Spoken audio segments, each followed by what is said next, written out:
Shalom a todos, sean bienvenidos a este estudio sobre las curiosidades de la Haftará. La Haftará es la lectura de los profetas que acompaña al estudio de la Parashá semanal. Entonces, te recomendamos que antes de ver este video estudies la enseñanza de la Parashá Mishpatim. Siendo así, empecemos.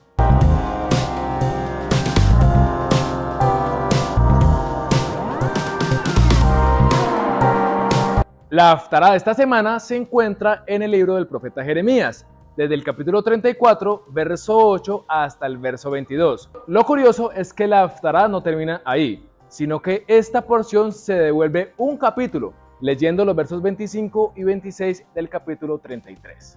La Haftará empieza de la siguiente manera. Palabra de Yahvé que vino a Jeremías después que Sedequías hizo pacto con todo el pueblo en Jerusalén para promulgarles libertad. Que cada uno dejase libre a su siervo y a su sierva, hebreo y hebrea, que ninguno usase a los judíos sus hermanos como siervos. Y cuando oyeron todos los príncipes y todo el pueblo que había convenido en el pacto de dejar libre cada uno a su siervo y cada uno a su sierva, que ninguno los usase más como siervos, obedecieron y los dejaron. Pero después se arrepintieron e hicieron volver a los siervos y a las siervas que habían dejado libres, y los sujetaron como siervos y siervas. Cuando el profeta les habló de parte de Elohim, lo primero que hicieron fue obedecer, es decir, hicieron teshuvá de su mal proceder, pero luego se arrepintieron de haberse arrepentido, es decir, que hicieron teshuvá de su teshuvá, se volvieron atrás, se volvieron a su mal proceder. Esto es algo que nos sucede muchísimo. Generalmente cuando escuchamos una enseñanza o una instrucción que nos confronta, solemos emocionarnos queriendo cambiar nuestras vidas, pero pasados algunos días volvemos a lo mismo. Mucho cuidado con eso. Esta Haftará está ligada a la Parashá que tiene un gran cúmulo de instrucciones y reglamentos sobre el debido proceso del trato al prójimo. Los Mishpatim son precisamente eso, juicios sociales, también conocidos como leyes con alma, porque se trata 100% del principio para poder amar a Elohim. Pues Yeshua dice, si alguno dice, yo amo a Elohim y aborrece a su hermano, es un mentiroso, porque el que no ama a su hermano, a quien ha visto, no puede amar a Elohim, a quien no ha visto. Desde el momento en que el pueblo decidió no obedecer a Elohim y volver a esclavizar a los suyos, empieza un relato contado por la boca del profeta, recordándole al pueblo cómo Elohim lo sacó de la esclavitud, y el mandamiento preciso cuando se tiene un siervo hebreo. Recordemos los motivos escriturales para que alguien se hiciera siervo de otro. Principalmente era porque su capacidad económica o de bienes le era insuficiente para pagar sus deudas. Lo único que le quedaba era hacerse siervo. Pero esto era por un tiempo definido por las escrituras. Un siervo hebreo no podía estar más de 6 años en la casa de su amo, a menos que éste se quisiera quedar. Así se convertiría en siervo por amor, como lo cita el libro de Éxodo. Y si el siervo dijere, yo amo a mi señor, a mi mujer y a mis hijos, no saldré libre, entonces su amo lo llevará ante los jueces y le hará estar junto a la puerta o al poste, y su amo le horadará la oreja con lesna y será su siervo para siempre.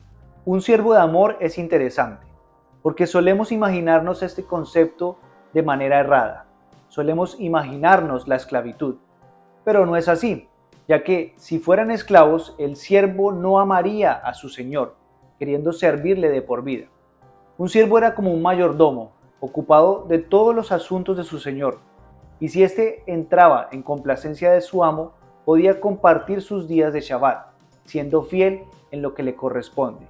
Podía entrar en el gozo de su señor. La relación de un siervo hebreo y su amo bíblicamente no era de esclavitud, era la manera de poder saldar sus deudas, poder quedar a paz y salvo, y su amo tenía que aplicar la fórmula ama a tu prójimo como a ti mismo. Y es que es muy interesante cómo vemos en esta Haftará lo mucho que Elohim se enojó con el pueblo al esclavizar a sus mismos hermanos. La falta a este mandamiento es totalmente repudiada por su majestad. Para entender esto es necesario que veamos la palabra hebrea de la semana con el Moré Agel. Adelante, Moré. Muchas gracias, Agel. La palabra hebrea de esta semana es la palabra prójimo. ¿Qué es el prójimo? En hebreo, cuando el creador da la orden, amarás a tu prójimo como a ti mismo, usa estas palabras hebreas. Veafta lereajá kamoja. La palabra para tu prójimo aquí es lereajá, pero sin la conjugación, esta palabra es rea y significa prójimo, amigo, amistad, cercano, compañero, vecino, pero de todas las palabras que Elohim pudo usar para referirse a amigo, tales como Javer, Yedid, Habibi, ¿por qué usó esta? Es porque tiene un valor agregado, ya que esta palabra prójimo se escribe con las letras Resh y Ain, y son las mismas letras para escribir la palabra Ra, que traduce aflicción, agravio, malo, malvado, maldad, pecado. De ahí la expresión Lashon Hara, lengua malvada. ¿Por qué Su Majestad usó justo esta palabra para referirse al prójimo? Básicamente porque nosotros como humanos solemos mirar los defectos de los demás sin mirarnos a nosotros mismos. Justo en esta parashá se da lo que se le conoce como la ley del talión, la que expresa el ojo por ojo, algo que ya explicamos en el video de las curiosidades de la parashá Mishpatim. Además de explicar esto, también explicamos el porqué de la penalidad tan dura que Elohim establece al hacerle daño a mi prójimo. Algunos de los que están aquí podemos reconocer que en ocasiones nos cae mal el hijo del vecino porque hace cosas que nos desagradan, pero algunos de los que están aquí pueden reconocer que sus propios hijos tienen también esas cosas que de no ser sus hijos también les caería mal.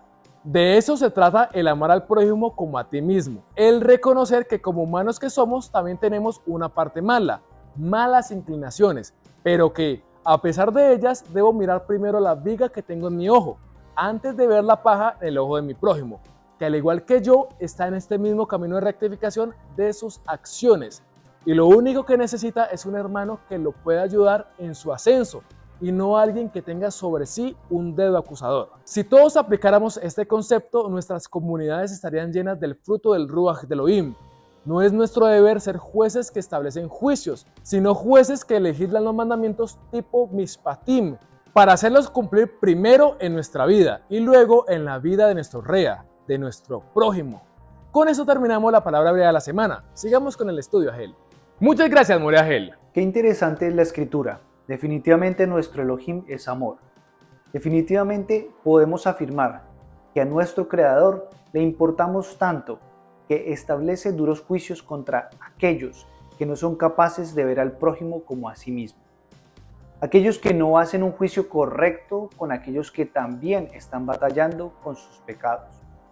En las congregaciones solemos escuchar a muchos diciendo: yo no vuelvo allá porque allá las personas no son santas, yo conozco mejores personas en el mundo. Eso no lo vamos a refutar. Posiblemente existan personas con valores buenos en el mundo. Pero hay algo que tenemos que tener muy claro. Es que Yeshua no vino por los sanos.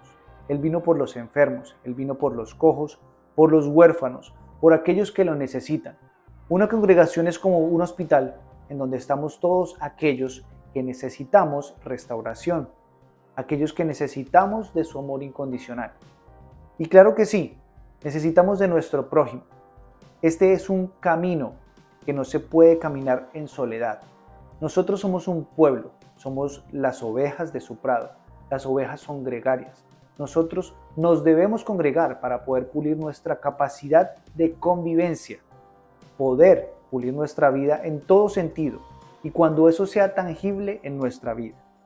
Podemos ver el reflejo de su gloria, pudiendo entender por qué esta Haftará, luego del juicio en contra de los esclavistas, se devuelve un capítulo diciendo lo siguiente: así ha dicho Yahvé, si no permanece mi pacto con el día y la noche, si no he puesto las leyes del cielo y la tierra, también desecharé la descendencia de Jacob y de David, mi siervo, para no tomar de su descendencia quien sea señor sobre la posteridad de Abraham, de Isaac y de Jacob, porque haré volver sus cautivos y tendré de ellos misericordia. Entiéndase, amor entrañable. Nosotros somos sus hijos, aprendemos de él en cada instante. Amado hermano, amada hermana, no seas dura de cerviz, obedece la orden explícita del Rey del Universo, del dueño de tu vida. Beaftale areja camoja, amarás a tu prójimo como a ti mismo, lo amarás aún con sus defectos, lo amarás como te amas a ti mismo. Tú te conoces tus pensamientos, conoces lo malo que hay en ti y aún sabiendo todo eso, procuras verte bien, te alimentas como se debe, te compras cosas, haces lo necesario para estar cómodo, pues así mismo es con tu prójimo, que al igual que tú tiene sus cosas las cuales no le cuenta a nadie, pero está cada día luchando en su interior. Ama a tu prójimo como a ti mismo, muere a ti mismo y entrégate para poder presentarnos un día enfrente de su majestad, como una única novia, sin mancha y sin arruga. Si alguno dice, yo amo a Elohim y aborrece a su hermano, es un mentiroso, porque el que no ama a su hermano a quien ha visto, no puede amar a su Elohim a quien no ha visto.